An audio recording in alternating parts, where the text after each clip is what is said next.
Last week I was activated. This week I am calm, mostly. Hello and welcome to Queen Things, the show where we talk about things that matter to us queens. Because if it matters to us, it matters. I'm KJ Miller. I am your host. I'm a founder, a lecturer, a content creator. And what are we talking about this week? A few things. I am going to get into your comments on last week's episode. I was so worried that no one would care about me talking about Bravo for an entire episode. Turns out, one of our most viewed episodes of the season. Look at that, on YouTube, that is. So you do care. It helps that we're talking about Sierra, our queen. I'm going to get into some of your comments. I want to respond. What else? I want to talk a little bit about this new Taylor Swift video. I don't have much to say. In my opinion, there wasn't much there. But I do want to talk about it a little bit. I think I want to touch a little bit on Zara Larsson. She's been popping up. Her name's been popping up. I've been listening to her album, finally. I want to talk a little bit about her. What else? I do think I want to touch on Kanye. Usually I don't, but I do want to touch on it a bit. I have some thoughts there. And then I want to wrap up with a Substack article that I recently read. You know, I like to peruse Substack. I like to see what the people are writing. And a woman wrote about the fact that she read her boyfriend's ChatGPT and it led to the end of their relationship. GPT is ruining relationships now. I think at this point we do have to talk about it. So we're going to get into all of that right after some announcements. Okay, quick announcements. Announcement number one, yes, this is a new wig. New is a misnomer. This is a wig that I was gifted, influencer style. I was gifted this wig in order to do a post. And this is a very expensive wig. It on the site of the company, I think was like a $400 or $500 wig. And they said they would gift it to me if I did a post. And I said, yeah, I'll do that. But this was back when I didn't wear wigs. This was years ago. But a free, very high quality wig, who's going to say no to that? Not me. So I said yes, I did the post, and then I never wore the wig because I just was not in my wig era. Well, now I am. So I brushed her off. That's how good a quality it is, y'all. Still out here looking very good, very healthy, no shedding. I could tell you, what was the name? The name of the brand was Parfait. I think they've undergone some changes, but I do think it is still around if you want to check it out. I don't have a code or anything to give you, but that if you're interested. And so that's the wig. It's giving Diana Ross. It's very long, kind of a beach wave. Do I like it? I don't know yet. I think I would love it on someone else. Do I like it on me? It's not really what I typically go for, but I'm trying it out because I'm in my wig era. That's announcement number one. Announcement number two is quite simply, if you haven't joined the Patreon yet, why not? I'm doing bonus episodes every single month. This month, or last month, I should say, in March, I did a deep dive on Beyonce and Taylor's early career. A very good episode, if I do say so myself. The month before that, I did a review of Bruno Mars's album. The month before that, I reviewed Olivia Dean's album. What am I doing this month? I've been ruminating on an idea. This is what I think I'm going to do. We'll find out what we actually do. But I think a lot about the business of being an influencer. I don't call myself an influencer. I call myself a content creator. I don't do much in the way of brand deals, very few, like 2 a year, right? So I'm much more of a creator because I like making content and putting it across platforms, but I'm trying to promote the content I'm making, not necessarily other brands which is kind of a distinction for me. Anyway, that said, I still am very interested in the business of influencing, the business of content creation, so much so that I've been thinking about designing a course around it, not a course to sell online. I know we all get nervous about courses online, a course to teach at business school. So at Ohio State, where I'm currently teaching, or potentially back at Yale if I go back there. I kind of have an open invitation to return, which is very nice. So I'm thinking of designing, a course around it. And so I'm kind of thinking about piloting some of that for a bonus episode. I don't know how interesting that would be to all of you, but that's what I'm ruminating on. So that might be April's episode, maybe May's. We'll see. The point here is I put a lot of effort and care into the bonus episode. So if you like my content, I think you might like the bonus episodes too. So you can join on Patreon or Apple. Lots of ways to join. That concludes our announcements. All right, so diving right into the YouTube comments on last week's episode, which of course was about Scamanda and the Summer House scandal, where Amanda Batula has started dating Wes Wilson, and all of the drama therein. We got a comment from Kit Rude 319. They say, unrequested suggestion to understand how embarrassing Amanda truly is. Skim the first couple seasons. She's been down bad since always, and her only redeeming quality has been the pity you have for her for being so pathetic. Wow, wow, wow, wow, wow, wow. Okay. Coming in hot, Kitrude. I'm not entirely sure how we pronounce it. Here's what I'll say to that. One thing that I don't really think I touched on in the episode was how much re-examining of Amanda Batula is happening right now. I think we all thought, many of us thought, she was a girl's girl because she was always with the girls, Paige and Sierra. And so when Paige and Sierra were lifting each other up and lifting Amanda up, I think she got the benefit of the doubt that she too was lifting the girls up and being there for them.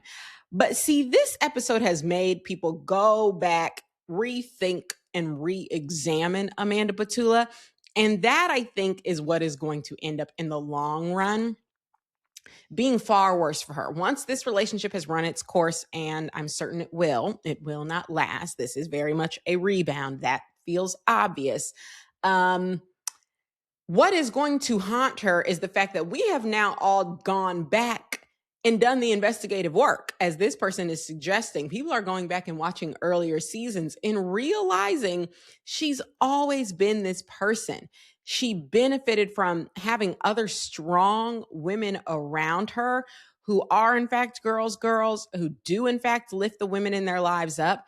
Because she was a part of that circle, we gave her the benefit of the doubt. And now the benefit of the doubt is gone. It has collapsed. And I think that is what's going to haunt her. That, I think, is what's going to make it difficult for her to reascend, right? Like, this relationship will pass, and eventually we're not all going to be thinking about it in the same way. Even Scandival, which was so huge, I would say at this moment, people don't spend that much time thinking about Scandival. Like, if you like Ariana, you like her. If you like Tom, you like him, like whatever. So eventually we'll get to that place.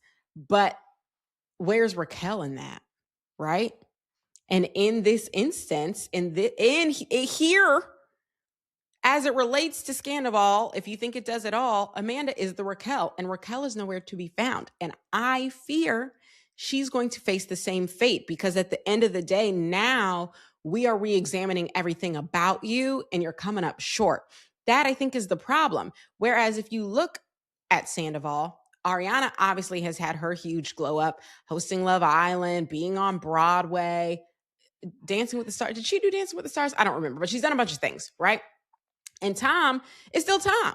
He hasn't had a glow up, so to speak, but he's still doing reality shows, and he's still booked, right? But where is Raquel? Somebody, anybody, where is Raquel? Nowhere to be found, because everyone has decided, yeah, okay, Tom is an asshole, but he was always an asshole. Raquel, now we're looking at you in a different light. You're coming up short. We don't like it. So here we are. And I think that is going to be Amanda's fate. I do. And, whether it's because she's pathetic or not, I don't know if I would call her pathetic. I haven't gone back and watched the earlier seasons. I don't think it's something I'm going to do.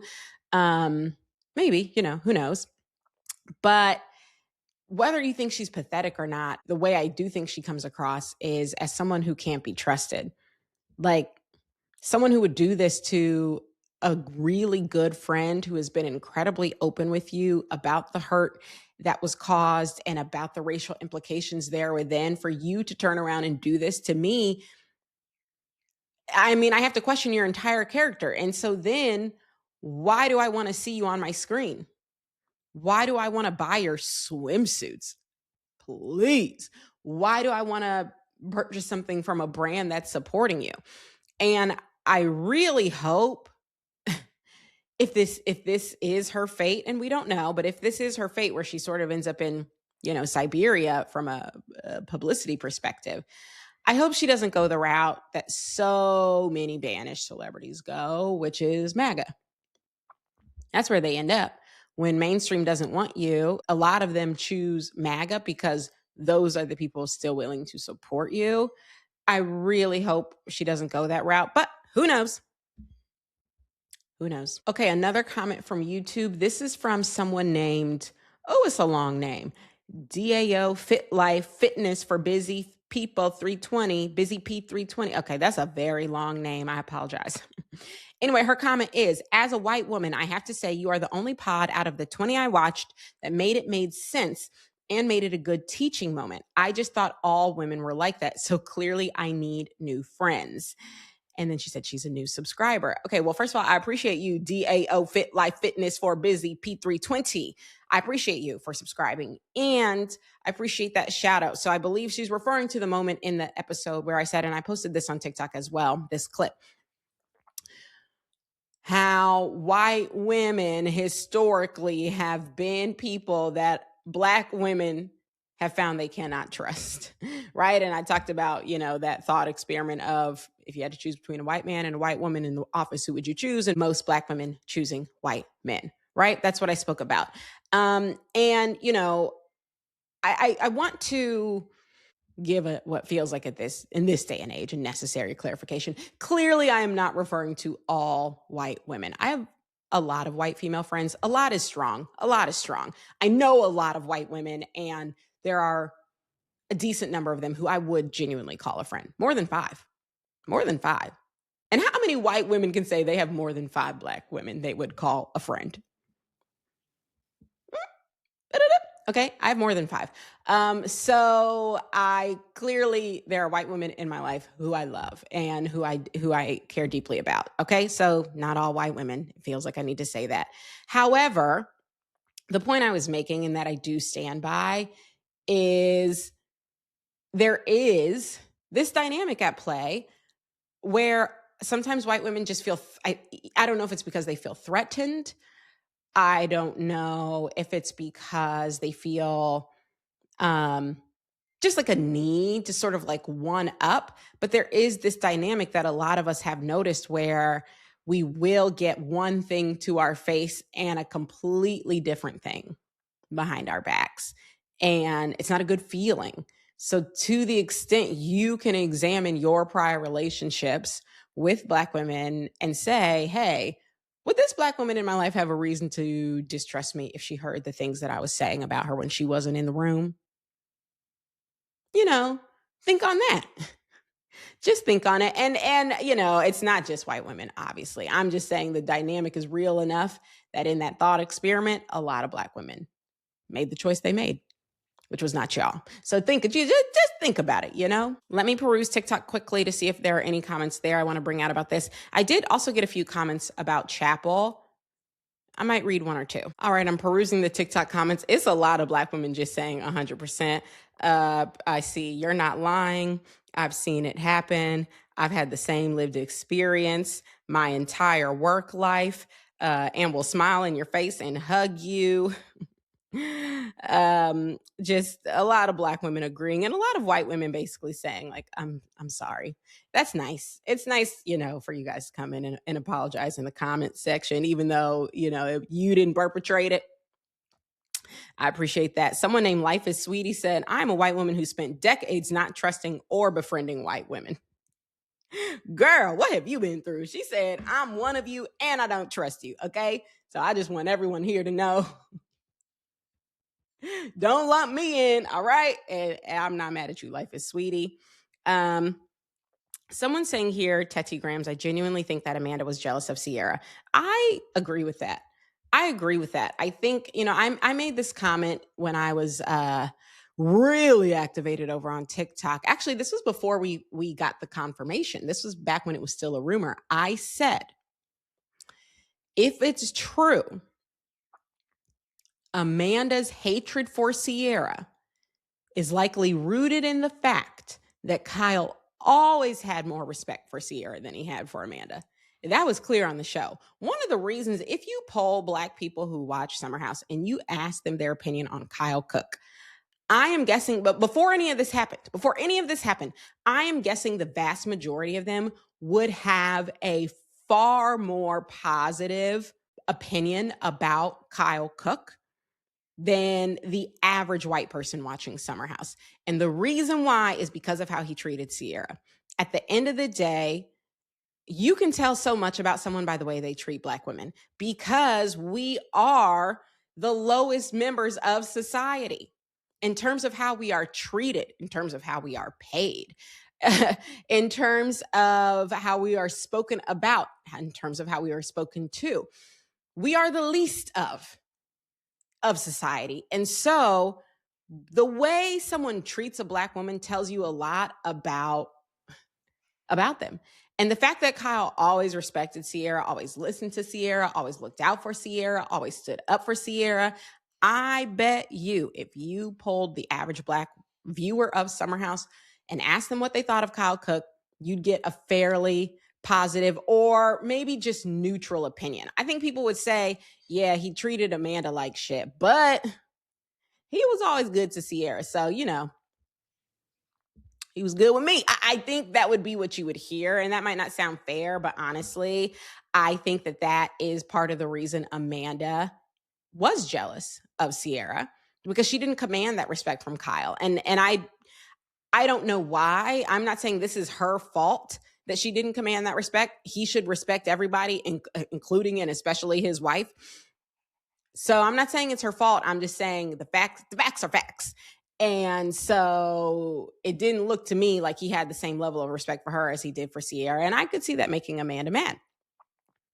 And I could see that being the cause of her jealousy. We also just see Sierra really stepping into her own in a way that in 10 years we have not seen with Amanda. She finally launched a swimwear line, but has anything really become of the swimwear line? It's not even her swimwear line. It is a co-branded moment under an existing swimwear line. No shade, but we've seen Sierra get signed to a modeling agency. We've now seen her purchase her own home on the show. We've seen her glow up from a brand partnership perspective, and we've seen her have the strength after exiting a relationship that really hurt her. We've seen her strengthen the aftermath and how she shut shit down with West, didn't keep going back, begging him for more. She, had the strength to say, this is what I'm not about. I think all of that potentially made Amanda jealous. And I think what we're seeing is the result of that jealousy. And now to quickly once again touch on the Chappell Roan of it all. Let me just say, one of my favorite podcasts, I listened to a podcast called A Bit Fruity with Matt Bernstein. I think that's how you say his last name. Is it Bernstein? Hold on. Bernstein. Yes. Anyway, his most recent episode is titled The Campaign to Crush Chappell Roan. And it basically is about the smear campaign that I mentioned that people are convinced is happening. The smear campaign people are convinced is happening against Chappell Roan. It's a whole episode on it. And I respect Matt Bernstein a lot. I think he does a fantastic podcast. I do recommend it. But I disagreed with so much of what he said in that episode. However, what I do want to mention, because I didn't mention it last week, Matt is queer. Chappell Roan is queer. A lot of the people in my comment sections who vehemently disagree with me are queer. And what I do understand is that as a straight person, right, there is an element to the boundaries she's setting and potentially the fear that she feels as it relates to paparazzi, as it relates to overly aggressive fans. There is a lens to that and an element to that I can't understand. I do want to acknowledge that. Because I didn't say it in the episode. Another piece of that I do acknowledge is when you're a part of a marginalized community and someone who is not a part of that community is critiquing someone who is, it is going to hit different, right? It just is. If a non-Black person is critiquing Beyonce, that is going to land a little bit differently for me than when a Black person critiques Beyonce, right? Because you're not a part of the in group. And so now everything you're saying, I'm filtering it through two lenses. There's what you're saying, and there's the, do you have the range to say it? Do you? Do you? Do you know enough about Black people, Black culture, Black women, Black music to be saying all this? Right now, I'm doing two things. So I get that too. I do get it. And I don't think it's invalid that as someone who's not a part of that community, you're going to be judging what I say through a different lens. I just want to acknowledge that. That said, I still stand 10 toes down on everything I said. That has not changed. And in looking through the comments, I don't think I need to address any of them. I think they more or less are agreeing with what I said. I don't need to just puff myself up because y'all agree with me. I appreciate you though. And yeah, I stand by what I said. Okay, let's get into some new topics. First and foremost, this Elizabeth Taylor music video. Like I said, I don't have much to say here, except I was so bored by that music video. I literally watched it in 2x. I watched the first maybe half of it at regular speed. And then I was so bored that I was like, well, maybe Taylor pops up at the end, or maybe something very cool happens at the end. So I fast forwarded because I was like, let me get to the end. Maybe that's what, no. What I wondered was, because I don't care about Elizabeth Taylor, the person, that much. Like, I don't dislike her for any reason, but I don't spend any time thinking about her. The most time I spent thinking about her was when the song came out. And even then, I really wasn't thinking about Elizabeth Taylor. I was thinking about the song and Taylor Swift. So I'm not a fan of hers. I'm not familiar with most of her work other than peripherally. And so I was wondering, would the music video have been more interesting to me if it had been footage of a celebrity I do care about, right? So if it had been like Whitney Houston, someone who I deeply care about, whose music I love and has transformed my life and love of music in so many ways. If it had been her, would the music video have been interesting to me? And I think the answer is it would have been slightly more interesting, yes, because I love Whitney Houston, but still not that interesting if it were just like clips we had seen, clips from her movie, like a bunch of clips from Waiting to Exhale and The Bodyguard and Preacher's Wife, and clips from her performing on stage, like things we had seen, which is what most of the Elizabeth Taylor footage seemed like to me. It was either clips from movies or snaps from paparazzi. So like things that exist in the world that I'm sure people have seen. I don't know why that's interesting. I get why it's relevant given the title of the song, but I don't know why it's interesting. I really was just bored by it. Am I the only one? Is there like something deeper that I should have taken from it?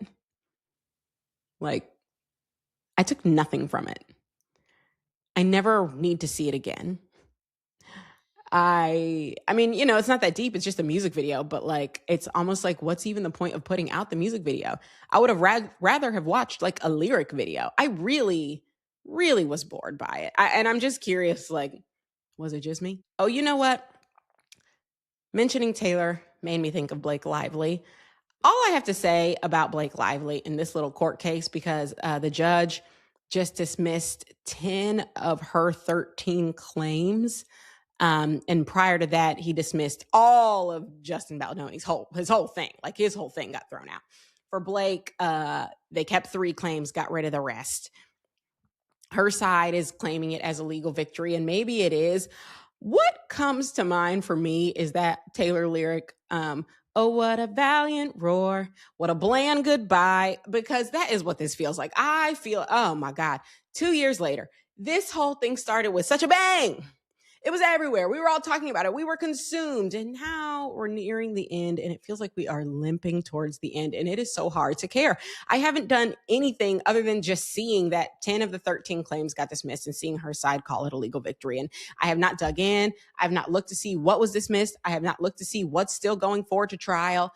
It just feels like such a limp to the finish. My God. It's like I don't even care to figure out what is going on. Maybe in the actual trial, since 3 of the claims are going forward to trial, it seems, maybe the excitement will come back up. But man, doesn't it just feel like a slog? It feels like a slog. That's all I have to say about that, truly. All right, the next person I wanted to talk about was Zara Larsson for two reasons. Number one, Swifties were concerned because it seemed like she shaded them. And I think she did a little bit. But number two, hearing her name so many times in such a short period made me finally go and listen to her album, Midnight Sun. I've started it. I haven't finished it. The songs I've listened to, I'm about halfway through. I have definitely enjoyed. It's just a fun album, a fun dance album. That first song in particular, Midnight Sun. Oh, love, love, love, love. Injected into my veins. It's a very fun album. I like her voice. So I'm just sharing that mostly because I have never listened to Zara Larsson before. So now I would like you to know that I have. I can't call myself a what do her fans call themselves? Larsonist? I can't go that far yet, right? I'm only halfway through the album. But I like her vibe and I like the sounds that I'm hearing. So that's the first thing I want to share. As it relates to the shade, yeah, I mean, I do think it was shade. This is what she said. So in an interview with The Guardian, she was talking about her new album and she said, playing the chart game is so dead to me. No one's looking at the charts, but industry people and maybe Taylor Swift fans. Okay, so that was the quote. And then she came back because a lot of people were like upset about that. She came back and posted on Instagram and said, I did an interview in The Guardian saying no one cares about the charts but industry people and maybe Taylor Swift fans because no one plays the chart game like Taylor Swift, LOL. She's literally the best at it and everyone knows that. It's not the read you guys think it is. And also, I care. Hi. Best believe I will try to release at least 2 different covers for my physical on my next project after Midnight Sun. I said that because I feel like I have some cultural value right now in pop music, something I've never had to this level, but I'm not in a position to influence the charts, LOL. And I still think you can be an amazing artist and not chart. Those two things are not mutually equal to me and shouldn't be to any fans either. But I still want number 1. Please make Midnight Sun number 1. Please. That would be so mega. Please. That was in all caps. Okay. All right. So I do think we can conclude the first comment was a little bit of shade. But it felt like very light shade. Like so light that, and also kind of more shade to her fans than to Taylor, if we're being honest. And not entirely inaccurate shade. I remember I made a comment once like, I think very few people are like the sort of Taylor Swift fan who are like just trying to run up her chart numbers, like who are just listening because they just want to run up her chart numbers. But then I found out because some of my mutuals on TikTok who are big Taylor Swift fans literally made videos like, let's get Opalite to number 1. Let's keep streaming to keep, Fate of Ophelia number 1 for 8 weeks or 9 weeks or whatever. Like they were very much doing it and encouraging others to do it. And I was like, oh, okay, I guess this is really a thing people in the fandom do. It's not a thing I do. I have never literally once said to myself, let me press play on this album so that Taylor can get to number 1 or Beyonce can get to number 1 or anybody, Olivia Dean can get to number 1. If I'm pressing play on something, it's because I want to listen to it. That's it. That's the whole reason. That's where it starts. That's where it ends. I am not worried about running somebody up the charts. And I just sort of assumed most of us were that way. Turns out maybe I was wrong. And so I think it was shade more directed towards the fans and not necessarily inaccurate shade. Right? So it didn't bother me. I was like, yeah. It didn't bother me. I don't know. I think I have a higher bar, a higher tolerance for shade against Taylor, maybe because I'm a later fan, maybe because like she's the biggest artist in the music industry. It seems like it's going to happen. So not every little thing can be something that I'm going to get upset over. It just can't. So to me, it wasn't that upsetting, but was it shade? Yeah, I think it was. And I think she understood very quickly the need to come back out and try to clean it up a bit. But for me, it all just led to me actually listening to her album, which I enjoy so far. So far, I enjoy the album.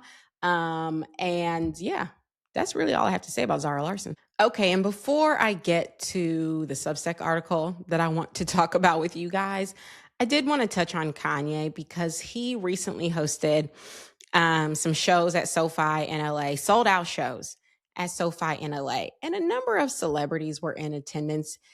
And I was disappointed. And, it reminded me back on my old podcast. I had a podcast before this called Not Another Business Podcast.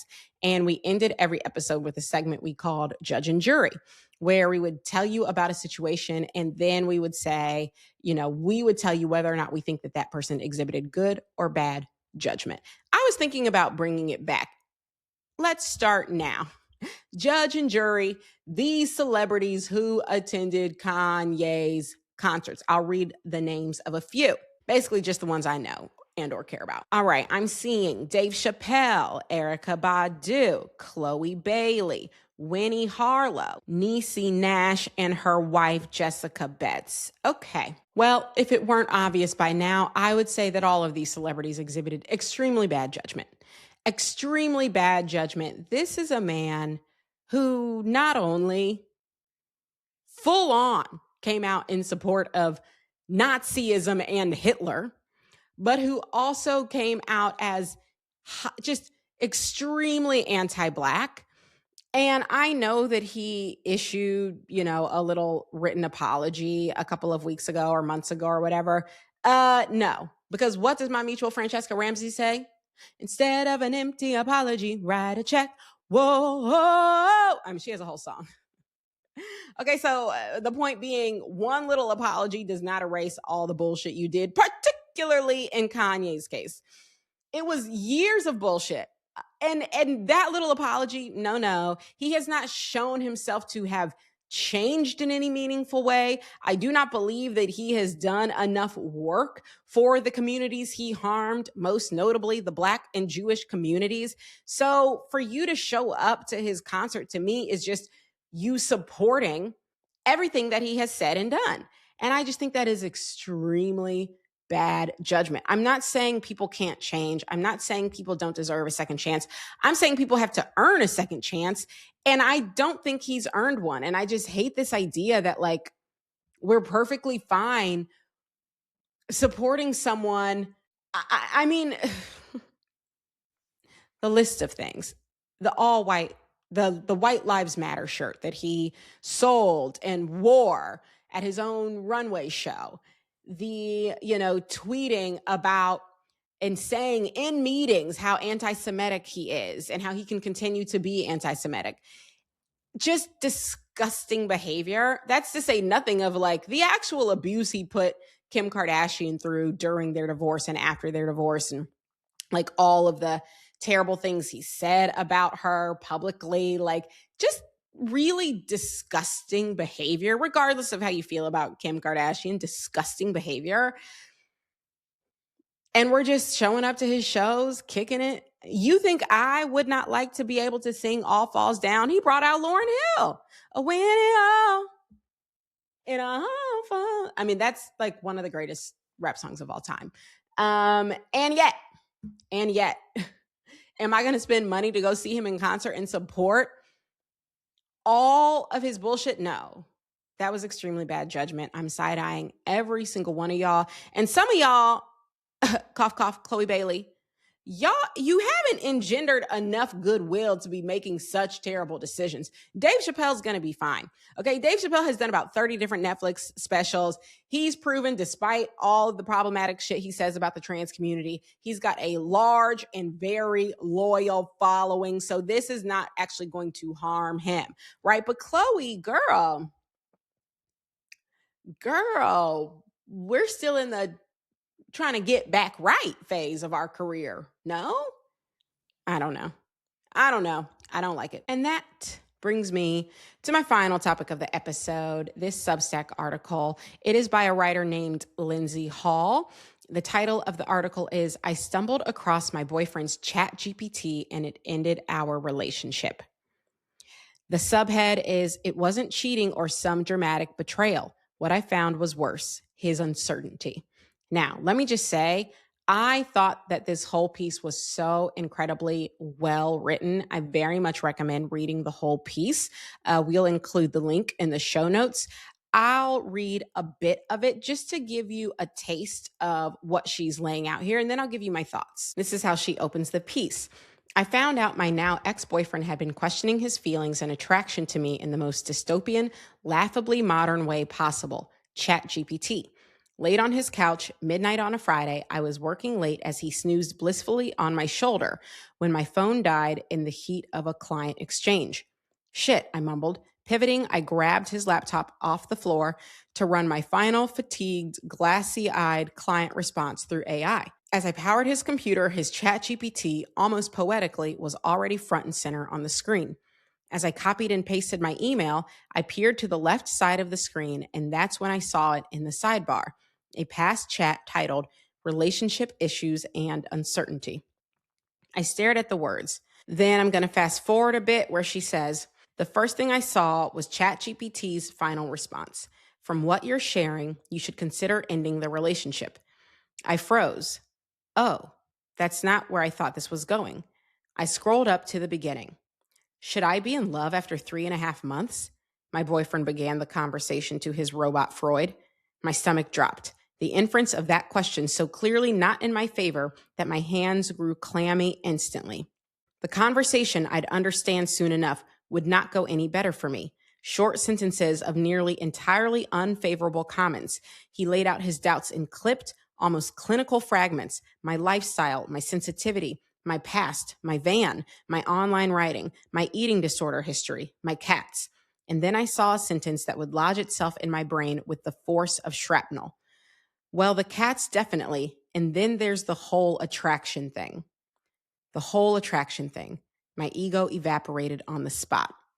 She goes on from there to detail the fact that he basically says he's not really attracted to her or questions his attraction to her, particularly because she looks so frail, given her disordered eating history. He then later goes on to also say, it's just that I'm not proud of her. She's reading all of this and obviously having a reaction. She ends up like abruptly leaving his house with no explanation. She tells him he pleads and cries to get back together. Eventually they do get back together, but she can't get over it. After many months, she finally breaks it off because she realizes like, I'm not going to get over this. Like, I know how you feel about me now. I'm not going to get over it. It's a very well written piece, but I have been thinking a lot about AI recently and just how fundamentally it is shifting so many parts of our lives. And this one, for me, it was one I had not come across. I had come across people blowing up their relationships for GPT because the New York Times has done articles about the people who have just like full on started relationships with ChatGPT. I also did a video on TikTok about a woman who had started a relationship with an AI chatbot. So I was familiar with people, going down that path. What I had not encountered was this idea of people turning to GPT essentially for relationship advice. I get it. I think there are a lot of people using AI kind of as their therapist. So it would make sense, right? That's something you would talk to a therapist about, your relationship. And ultimately, they did break up, and probably it was for the best that they broke up, which is what GPT told this man he should do. But I just hadn't encountered this, and it kind of shook me a bit because it just feels like, and when I was in LA recently, we were having lunch with a good friend of ours, and we were talking about the speed with which AI is advancing. And I know this is a topic not a lot of people like to talk about because we don't want to think about it. We don't want to think about the robots coming for us all. I also think there's a part of us that doesn't want to believe that actually AI is advancing in any sort of real way. Because listen, it still makes mistakes. It still hallucinates. It still lies all the time.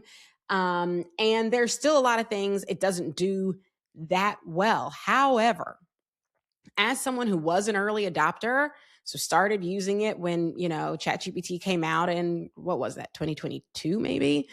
Started using it right when it came out. I was never a heavy user in the beginning, but I was using it and has continued up until now. I can tell you it is leaps and bounds more capable than it used to be.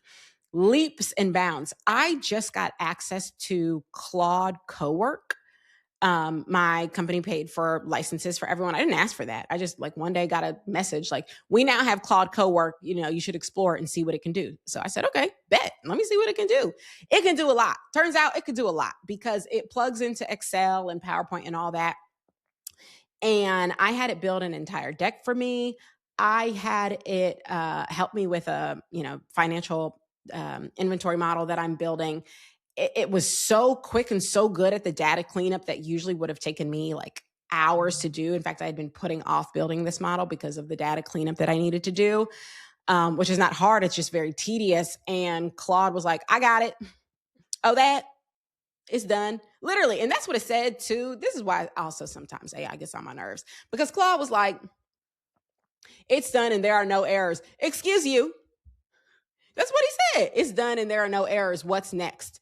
That's how he phrased it when he finished building the part of the spreadsheet I asked him to build. Sir, number one, I'll be the judge of if there are errors or not. Okay? Don't be coming at me talking about there's no errors. I will be the judge of that. Number two, what's next? I'll tell you what's next. Like, it just felt I don't like when these AI bots get overly familiar and overly cocky. Okay? I don't like that. Yet and still, when I looked it over, there were no errors. And it was done very efficiently. Okay. And this is not something GPT number one was doing. It just was not. I can tell you that. Also, because I used AI for my class, for my students, whenever I'm doing a case wrap up, I oftentimes, because we read the case study, we discuss the case study, and then at the end, I like to give them the epilogue. Hey, this is what has happened since the time of the case. This is what the CEO has done. Maybe he's gotten fired. Maybe their maybe their stock value has dropped by this much. Maybe they shuttered this division that they had been so gung ho about. Blah blah blah. And so when I first started teaching, and I would use ChatGPT to help me with this, a lot of times, first of all, it was just wrong. Second of all, it would send me links and sources that then I would click and would lead to nowhere. Like, it was barely a help because I had to do so much fact checking. Now it is spot on. The links work. And when I fact checked, it is accurate, right? So real strides have been made, whether you want to hear it or not. You might be in your room covering your ears going la, la, la, la, la, because you don't believe in AI. And I get it. But it has truly, truly advanced, and people are using it all the time in so many ways. And this article struck me because it was a way I had not yet considered.